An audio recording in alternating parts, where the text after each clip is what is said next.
Now traveling to Busan. That's too many days. And we are back. Well, let me adjust the screen here. In the new setup we got. Overwatch 2 is here. We thought this day would never come. A new season upon us. A new look, a new roster, I'm excited. a fresh beginning. Nick. Yes. I mean, because last time we saw these people playing, right, there was another tank. There was. There was, and now they're down one. Ryan Zarya was a legitimate strategy. Someone got booted off the roster, right? And now we're in this, and I have hopes that we're going to see more junk, right? More than just the one time we saw him on the one tower map. On a map like Busan Drum, I wouldn't expect too much. Too much Junkrat here, but we'll see. We'll see. Northern Illinois running with. Also, introductions. Hello, my name is Alex, but you may know me as Frosty, and I'm here with my commentator partner, Nick. Yeah, Retro I'm Nick. You probably remember me. Commentating our Valorant games this year, and looks like we're starting off the season with a bang, with Northern Kentucky taking more like a bit of a boom. tech pause. I'm not going to do it yet. That would have been funny. We have some technical difficulties going on a headset. So, Nick, I don't know if you know this, but actually, Activision Blizzard heard that there was the ESC season was starting today, and they decided to put out a balance patch this afternoon. So we are about 6 or 7 hours into this new patch. Orisa nerfs Hog nerfs on both sides actually. So Roadhog actually has lost his ability to one-shot solo by himself anymore. So his hook actually does less damage. It only does 5 instead of 30. And the target, when the ending position of the hook, it's further away than it used to be. So you cannot just left click super close anymore.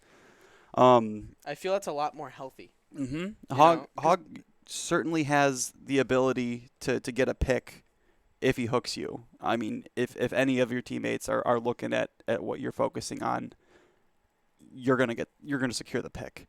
But Hog himself will not be able to secure that. And it also gives the player, if they have movement abilities like a Sojourn, Slide, a Tracer, Blink, as we see coming out from NIU, that's something they can counter with. Or even a Kariko E is going to be able to. Her bomb. Flash. Yes, her. That little get out of jail free card. That wasn't nerfed, right? That was. Kariko, that was the same? Kariko did get nerfed today. That ability, Suzu has gotten nerfed in the past, but Kariko now heals a little slower than she did before. Okay. And we start here, and we'll get the 2023 Esport Collegiate Overwatch season underway. The doors just opened up for the first time. That's beautiful. NIU going to be taking control of main. Northern Kentucky trying to test on that. Flawless going to be going for a bit of a flank route. And you see Soldier versus Sojourn comparison. A little bit more sustained damage from Sojourn, I believe, even with the nerf. Flip-flop finds a pick on Slippy right away. Has to trade res for it. That's the thing about res. It's very good if you get a pick to open up the fight to cancel things out. Suzu protects Racer from a potential anti, but the pressure's on. Flawless finds a pick on Anna. And you see that hook coming into play. It will be a clean first fight for NIU. That's interesting. I didn't notice before, but both teams are running Hog. Even though he just got nerfed, what, 7 hours ago? Mm-hmm. I was talking with some of the team members, and they personally think that your 3 tanks that you might be seeing a good bit of is Hog, Orisa, and Ramatra a little bit. I know Ramatra was something that was talked about a lot as we get into this next fight. Abilities coming out from Northern Kentucky fairly early. As you see Orisa being swapped. Orisa kind of known to be a little bit of a soft counter to Hog. Not something that's quite the rock, paper, scissors of Overwatch hero swapping, but they do have the advantage in the matchup. As we see, we want to keep an eye on Toko Torres. They do have their railgun almost ready to go. The pressure's on Northern Kentucky.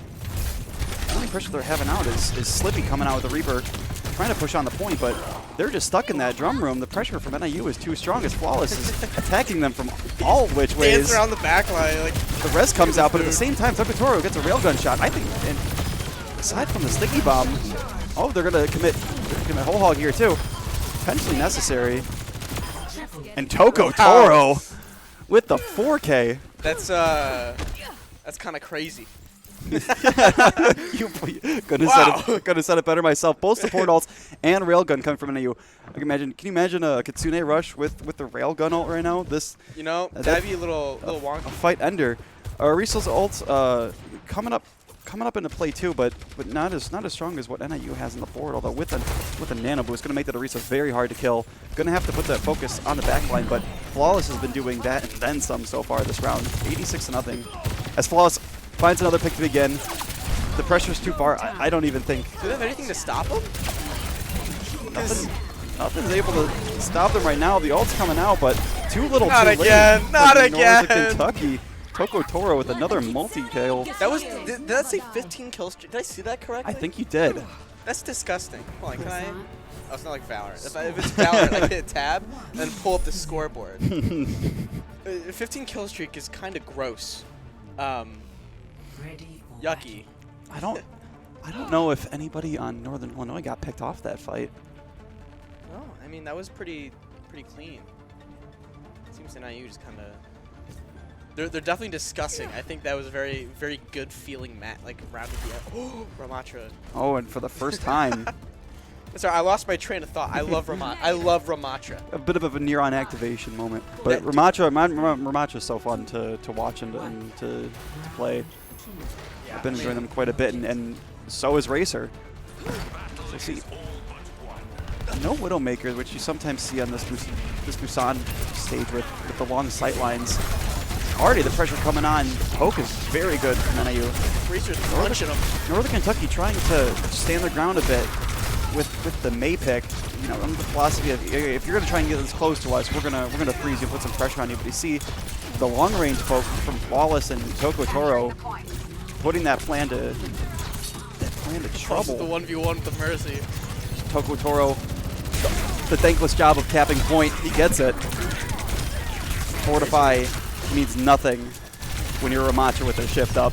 Racer is playing punch out right now. He's just got 2 hands, probably like a pocket full of Adderall, and he's just punching away. Cleans up, gets the pick. Taking him out. On to May. Yes. Yes, NIU just kind of. This isn't spawn camping, right? No, it's close. But I mean, NIU is aggressive. We're teetering the line of acceptability here.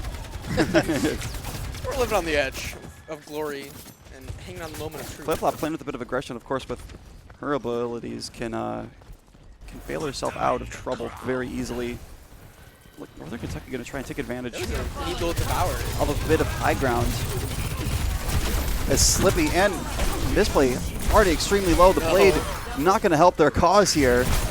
Oh no. Ramatra ult comes out too. They can't freeze you anymore. What does Ramatra say when he ults? He's like, suffer as I have. Nerd emoji. Flawless is playing baseball with the Zenyatta. It's like a dad and his son playing ball. It's very wholesome. They're playing catch in the yard. Yeah. We love to see that. It's good sportsmanship. Come on. You see, expect a Kitsune rush here.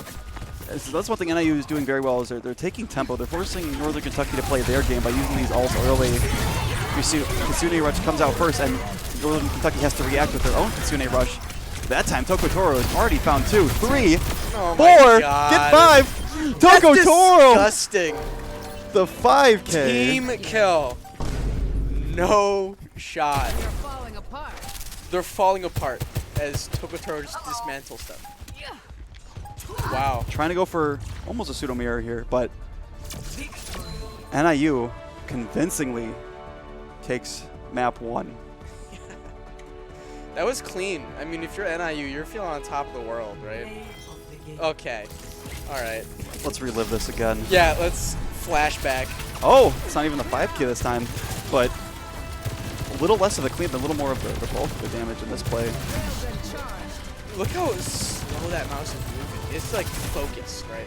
Like it doesn't mean it's like bad, but like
Now back entering to like King's Row. the point. Initiating match. No. Wait, oh. Yeah. Oh, wait, yeah. Sorry, we're having some, we switched sides, so I gotta...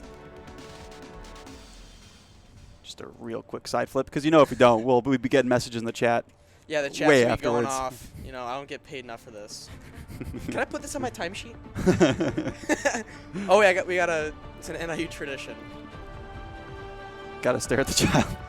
Gotta stare at the child.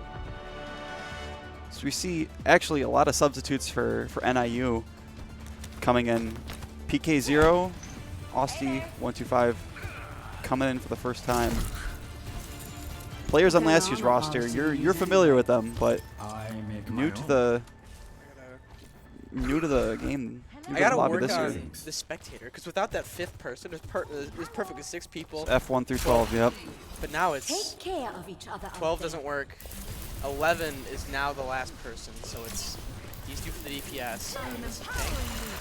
The muscle memory has faded. It is As if 300 days of no ESC Overwatch hasn't done that already. It's like from going manual to stick, you know. See a bit of an Echo comp coming out. Echo Reaper. Now that's interesting. You play a little bit far and pokey, and then you also play a little bit close.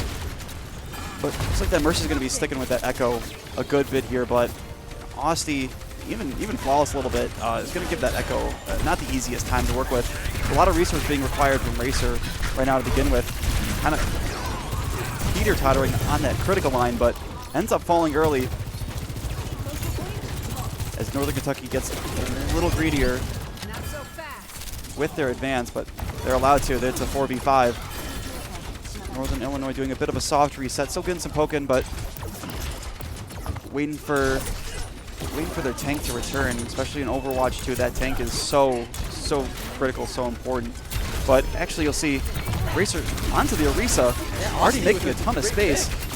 Austin, he said, be careful with Austin, that Sojourn pick with He does with have this kind of flying character. could say that thing on him right now. He's got that dog in him. What if I told you that Austin 125 had that dog? Flawless is just kind of. I'm struggling to find someone on NIU that doesn't right now. Seems like no matter what combination, what comp you throw. I would hope the school with the dog mascot has that dog in it. No. Orisa going to try. Oh, Flawless! Ult's being committed from both sides. Very interesting. I thought this fight was all said and done, but actually, Northern Kentucky going to be able to have a bit of a recontest, but with the blade coming out from And now Flawless. they just didn't want to let go. You know? Or, no, Kentucky. They didn't want to let go. They were clutching out of that point, right? So after using Valkyrie, misplay actually on Northern Kentucky side is going to opt for a Moira. So Moira, Come on, let's not move great in this terms payload. of her kit, but Hello. you know, her healing output cannot be beat. Yeah, I mean, she can do a little bit of everything, but does healing really well, from what I see. Only Baptiste can outmatch her in terms of healing, but Really? that coalescence gets built super quickly, and it's a great ultimate to put some pressure on the NIU team. But speaking of ultimates, 4 of them for NIU. Very impressive being able to cap the point with just one of them. So it'll be on NIU to be disciplined enough to only be able to need to use 1 or 2 to win each fight. You see Zuni Rush coming out for both teams. There's a lot going on the screen here. Racer going to try and draw some people in. The Suzu from Slippy is good. Saves from the Orisa initial impact. Echo duplicate. Are they going to be able to build another ultimate with this? Another Kitsune Rush. PK0 struggling. Uses the teleport to get out. Not going to be able to stay alive for much longer as the Echo Kitsune Rush comes out. And that might be enough for Northern Kentucky to take it. Yeah. More I mean, with this one tank left, it's really hard. reset optimal for NIU. Imagine showing that fight to someone who's never played Overwatch, right? Imagine going back in time to like the 1600s with an iPad and showing this to like a small village child. I want that payload. I would show them this, and then I would give them a McDonald's Sprite. I'll give him a warhead.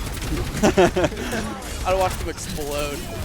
See, Valkyrie coming out. And hey, so entire team's going to have a bit of a damage boost here. It's go time. Should enable Austin a bit much, but Orisa not going down without a fight. God. Orisa is still incredibly hard to kill, even with that nerf. Austin cancels Coalescence, though. Incredible stuff. Austin was just stuffing them in lockers with that ult, just repeatedly slamming the door on that Arisa. Taking that lunch money. Yeah. Zectron Wow. falls. NIU keeps pushing the cart. I believe Northern Kentucky will be able to get a contest in here. How good or how fast it gets, I don't know. But Racer knows it's coming, is putting as much pressure on as possible. I think he's gonna try and yank him off the cart with that ult. Getting that Wait, Arisa how far use he's their cooldowns. And one thing NIU has been working on a lot is trying to bait out those cooldowns and hopefully trying to get that Suzu out so Racer can get a free ult. The high noon, is it on time? Doesn't look like it. Flawless opens in with Blade, baits out the Suzu. Arisa does have a free chance to ult now, but I don't know if it's needed. He gets one with the Blade, but I believe that pick is impactful enough to be able to capture this point. Just Reowned, sorry, on the point. Northern Illinois is going to take this point. Oh, they got it in the bag.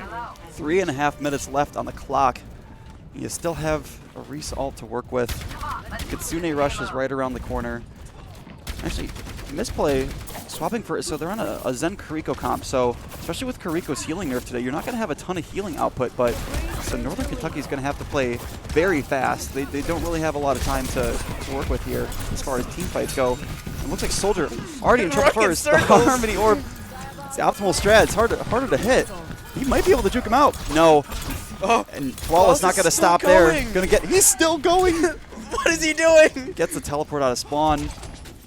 Excellent aggression from NIU here. Flawless is fighting like a dog, like a rabid dog in a corner, right? He was just not letting up. This Research in front of the spawn door. Yanks him back. No. Back in spawn. Kitsune rushes. I don't know if I've seen a single fight this time where both Kitsune rushes weren't used at the same time, but Flawless and Racer on the positive side for NIU. Zectron able to find Austin though. The Blade comes out, tries to clean up with the rest of the fight. Doomfist is down. It's up to the legs. One soldier kill and the hole. All in one. The stall comp going to be coming out for Northern Kentucky, but Northern Illinois is on top of it. 2 minutes and 2 seconds left on the time bank. Canonically being a super soldier, right? I mean, you are pumped full of chemicals. You are like the premier fighting machine, and some robot just pushes you in a hole. that's the end. That's all, folks. That's the Soldier 76 experience. You know, if it was the first, you know, I don't hate the Soldier pick. I personally think the Soldier pick. Oh, I love Soldier. Could have worked. It does a lot of great for poke, but I believe if you're going for something with a lot of poke, a lot of hit scan, I think Sojourn still would be the call. But you know, sometimes it's all about comfort pick. We don't spread robot hate here. Some propaganda on the floor. We love our robots here at NIU Esports. Except Cortana.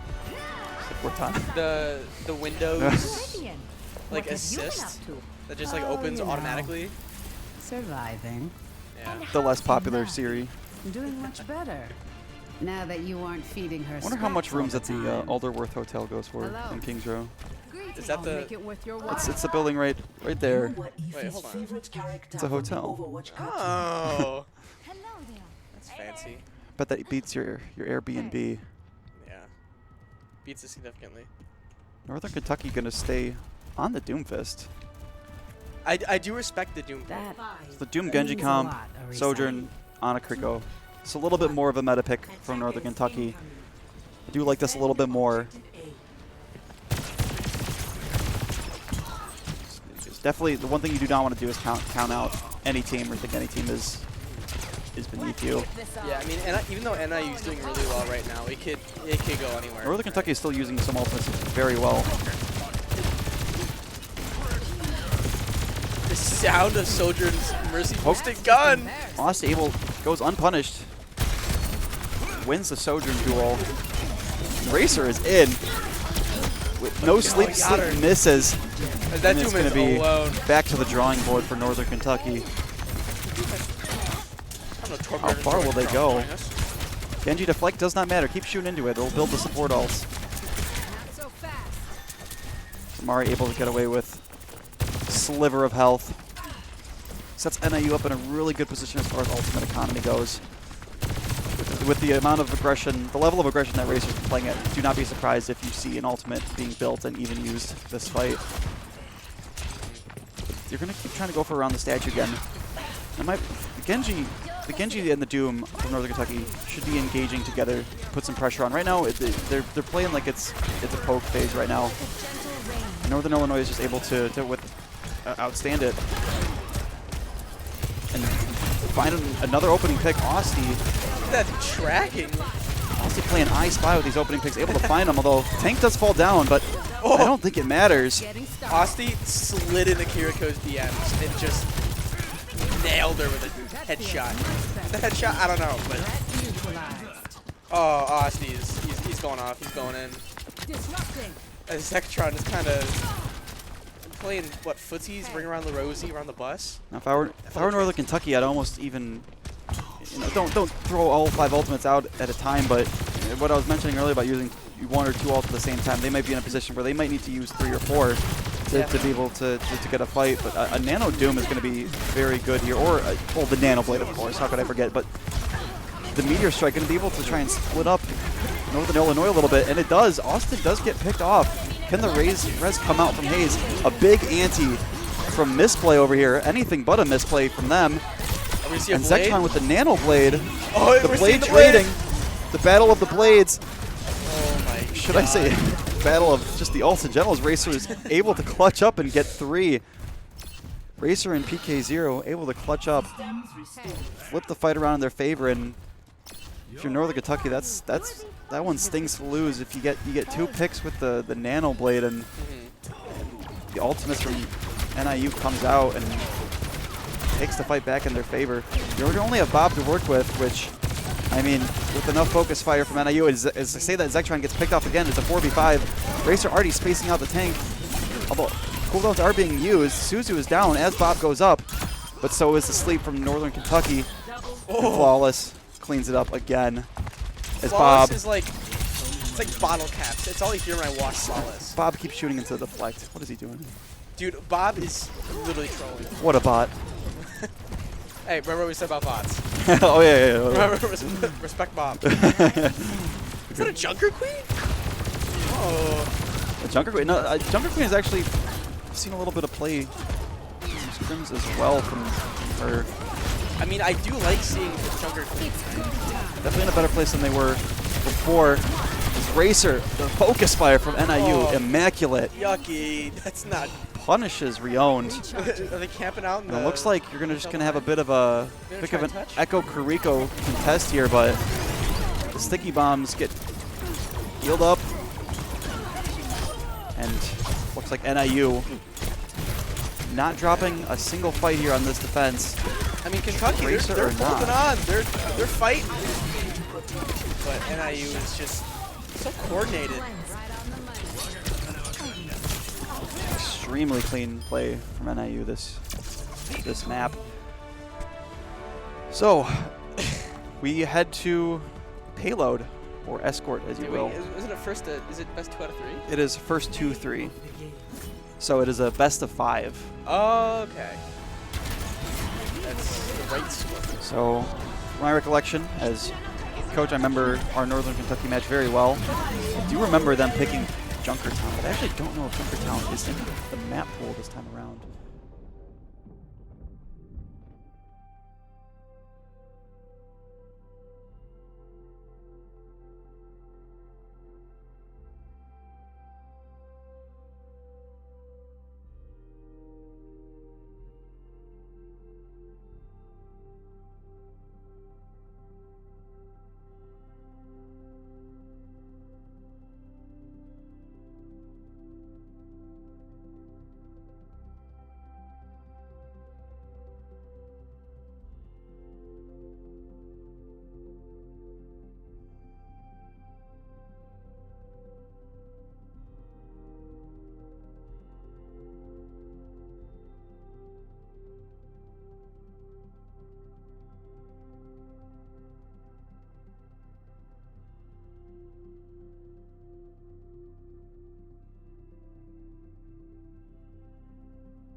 They're called rates. Rates. And that's Big Earls. That's Big Earls, 24-hour service. But I have yet to see a single employee inside. Yeah, I've yet to see a refund. The Big Earls. Well, that's something they're following through on. What's interesting is that I'm not seeing an office in Big Earls. Let me just change the... There we go. And scripted, and actually another substitute coming in, Detox. As you may remember from the off tank from last year, a victim of the off tank, the move to 5v5, has a chance to shine here. I'm really excited to see his play. Is that Tokotoro on the Torbjorn? Oh, what do they cook? Ash, Torb, Sigma, Bap, and Mercy. Oh, okay, I'm sorry. Is that a fart cloud behind Torbjorn? I don't think so. Wait, it does look like... No, that's just Steam. That's Steam. Why does it look like that? I'm sorry. This is a university stream. I should not be talking about fart clouds. Both teams cooking up some very interesting comms. Symmetra Widowmaker coming from Northern Kentucky, and Ash Torbjorn coming from NIU. I mean, Widow's really strong in that first push, right? It's such a long sideline. Yeah, I mean, force him off. For defense, I feel like it'd be a little better, but a damage boosted Ash going to be able to go up to them pound for pound as Tokotoro's turret goes down. Oh no! No, the MVP! What did we just say about bots? That was his baby. My baby. As you see, Widow's taking angle on the rock, but Detox able to find them, poke him out. There's no resurrect, no mercy pocket from Northern Kentucky. Back to the respawn is Amari. Pain. Do agree. Realest one out there. A bit of an opportunity. Suzu coming out. It looks like that pick is just going to send Northern Kentucky back just a little bit. Yeah, I mean, NIU Big Earls, right? Just holding that high ground really well right now. Damage boosted Ash already at 80% on the way to Bob. I don't think Northern Kentucky is going to expect Bob this early, but you have to expect the all tracking. Zectron just as fast. I do really like this off angle that Tokotoro kind of has right now. Yeah, he's babysitting that turret. He is putting all that effort in the turret. Diva dive bombing, using a lot of resources to get it. Not worth it. So that was actually an excellent positioning from Tokotoro. As Bob comes out, Baby Diva is one. You cannot let her get away. She's getting nano. Ultimate's coming out. Yeah, nano potentially to keep alive even enough to get their mech back, but is it a good enough strategy? She's still a baby, but they fall down. I was worried there for a second. But as I was mentioning, Tokotoro putting that turret, baiting. Yeah. That's a great angle. Baiting misplay on the Diva a little bit, you know, forcing her to fly up and try and get that turret. Meanwhile, you have a group of 4 people, all staring at your back now, been able to shred through the 650 HP that she does have and demech her. Just, keeping your tank alive is so huge in Overwatch. So even more than one. Also, the fantastic dynamite around the corner. The dynamites have been large every single time. I mean, it's no wonder that the ultimates have been built up so huge. Diva trying to put some pressure on, but you see, no one is able to really get up there with Diva, so they can really only poke from below, but with NIU's positioning, they're playing far behind that board of Big Girls. The only one that's really out there is Toko. He gets a pick, but NIU still with a good position on high ground, but they're going to jump down and brawl it a little bit. Soldier's down, but Bob gets built again. I feel like he just had a last fight, but NIU feels confident that they might not even need it, but it will come out. Support ults still in play for NIU. Yeah, I mean, NIU's doing fantastic. Tokotaro doing really well in that fart cloud torb. Winning, you know, exactly what NIU needs to do is just win those fights with not a lot of ultimates. That's the key. So, I mean, with really only 1, maybe 2 fights left, you know, you're gonna have to look for maybe a Diva bomb from misplay to try and catch someone out. You know, it does happen from time to time. Diva bombs can be surprisingly hard to dodge if placed right, and then a bit of a visor coming in, but it's when they're unexpected. That's why I think the Diva bombs are really the patience is going to be needed from flip-flop for this immortality field with these ultimates coming up. As far as the soldier ult goes, but it might not even matter because the pick comes out and both TPS are down. Tokotoro already finds 2. As we see, does the Diva bomb anything. No, No, NIU able to nobody. avoid it for now. Good attempt though, good placement. But a sleeping target. Zectron actually gets to sleep onto Flawless and falls, but is Hayes going to actually go for this res? They do pop Valk, making them a little harder to sit. There comes the Vibes that we mentioned earlier. No Immort out. Might be able to find some picks, but NIU playing around natural cover very well as Flip-flop. Flip-flop able to find Tank is down. Sports are down. Drops Ults the are up. window. And I think that spells the end of Northern Kentucky's Torbjorn attack is here. out for blood right now. He is chasing. Lucio with a clean wall ride though. I always respect some good Lucio mechanics, and that was some good Lucio mechanics right there. But Northern Illinois only allowing 66 and a third meters on attack. Wow. That went very well for NIU. So really, all you really need if you're your NIU is to win 1.5 fights, and you go up in the season 1-0. Right. It means, you know, the first game, you know, all games mean the same amount technically, but that first game it just feels so much more meaningful. It sets the tone, it sets the pace for the season, it sets expectations, and for NIU to come out this strong is a really good sign if you're a fan of the Huskies. I do want to say it says ATM, and I just looked around here and I don't see an ATM anywhere beside Big Earl's. Must have been a Bitcoin ATM. Too soon? No. Bitcoin? I think Bitcoin jokes are fine. I mean, I don't got any, horses in the race. I got no money in Bitcoin. I wonder. You ever wondered? Oh, the roadkill burger. Croissant? I'm looking at the menu. You ever wanted anything from this menu? The menu? Bacon and eggs, peas and thank you. Bacon and bacon. I'll take a taco tornado. Taco tornado. Ooh. I hear that's Taco Bell's new limited Grilled time cheese, item. please. So if you order that, is do you that? have to say please twice? Yeah, liver and onions, Mm. roadkill burger.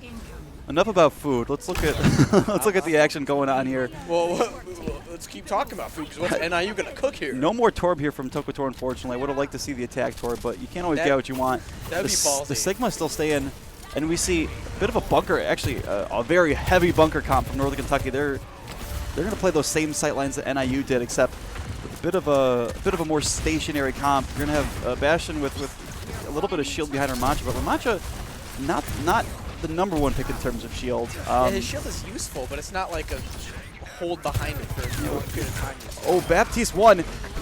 Flip-flop. Excellent first match so far. In her ESC debut, able to find a lot of headshots with her clicks.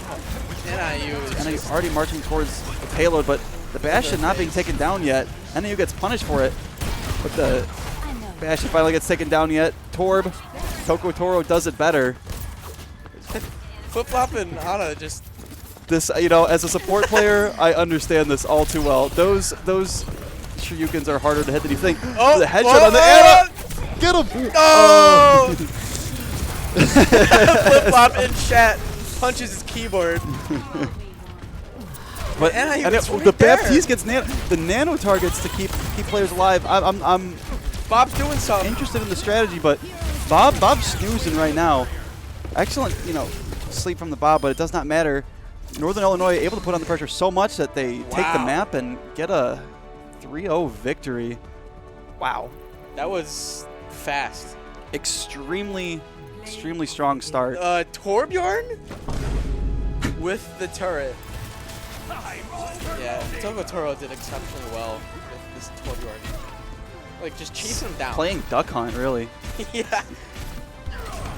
Stopping the stall and gets a melee to kill. Minus 10 points for not using the hammer, but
right, well, welcome back, everybody. I am currently sitting here with Flawless, our tank from our victory, this most recent match. First question I gotta ask: we start off, and you're a DPS. Why am I saying? Yeah. You started off as tank, moving into DPS, a little bit of role swapping around.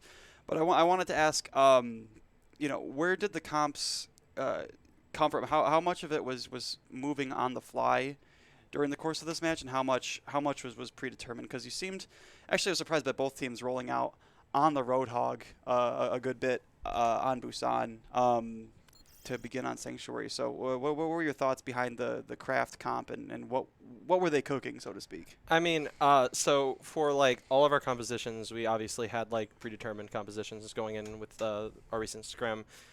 We play the Roadhog out there because like there's a lot of space, and the Roadhog can play by himself, and we just have that like cooked up. I can just play like a solo style of Tracer and just go around and just mess with their backline while our Hog just sustains by himself. But with the recent patch and all, we just didn't exactly know what would be going on because of the recent Hog change and the Orisa stuff. So we decided to like go down on it, and we committed to our basic stuff that we've been already practicing. So that's basically what we did. And then we also mirrored the Orisa on King's Row. We usually play Ramattra there, but we just wanted to mirror the Orisa. Yeah, as I mentioned on stream, patch dropping just hours before the season. You don't really have time to kind of theory craft what the new meta is. So sometimes you just have to stick with what you're used to. Next up, were you happy with the map picks that Northern Kentucky went on? What do you think? Do you think the Kings Row and the Route 66 kind of played to your strengths? I noticed you came out with something a little unique on the Route 66 defense with the Torb Ash. You even saw Northern Kentucky try to not mirror it, but try to recreate it to an extent with a little bit of a harder bunker style with that Bastion. But interested to see your thoughts on what was going through your head as you got these map picks in. So starting out with King's Row, we were relatively decent at King's Row. Early on, we had a little bit of troubles when we were first starting out in Overwatch 1 and like the whole brawl meta and stuff like that. But it seems to fit us. We were able to play the Ramattra, the Orisa compositions really well. Brandon's usually our like headstrong leader in that. He's very aggressive, so it's nice to have Brandon on our team. Racer for the people watching. He's the main reason why our like Ramattra and Orisa compositions work out really, really well. He's like our head of that. And then Route 66, we've always been playing this Ashe Torb, even though like Torb isn't the best pick in the world and Ashe could easily be Sojourn. We just like it. It feels comfortable for us, so we've been always playing this Ashe Torb on Route 66, so we like it. I mean, especially with those dynamites coming out from you. I think there's one part I noticed. I think you had Bob the exact the fight after you had just earned one and used it in a fight. So the dynamite and the damage boost headshots coming out and just farming that ult. It was incredible to watch. So, I mean, how do you feel going into next week and for the rest of the season? How does this act as sort of a tone setter? Because the first match being so important. Yeah, I think our morale is pretty high. I think a lot of us are just having a great time. I'm really excited for the rest of the season because like we only had one practice going into this week, so we were a little bit skeptical. But we knew Northern Kentucky we could probably take them even with that one day of scrims. So this is like a great time for us because now we're just gonna be getting harder and harder matches as our season progresses. So we'll have more time to prep and more time to practice for the next week. Yeah, Northern Kentucky did put up a good fight. There's a lot of positives that I saw from them. But Kings Row. Yeah, you guys were just the better team today. So, Flawless, thank you for your time, and look forward to calling your action next week. Of course, all right. I'll be here. And with that, folks, that'll end our stream for tonight. Please return to twitch.tv/NIU_esports this Saturday at 2 p.m. as our League of Legends teams start their ESC campaign against Northeastern University. That'll be a good one to watch. So, otherwise, take care and have a fantastic day.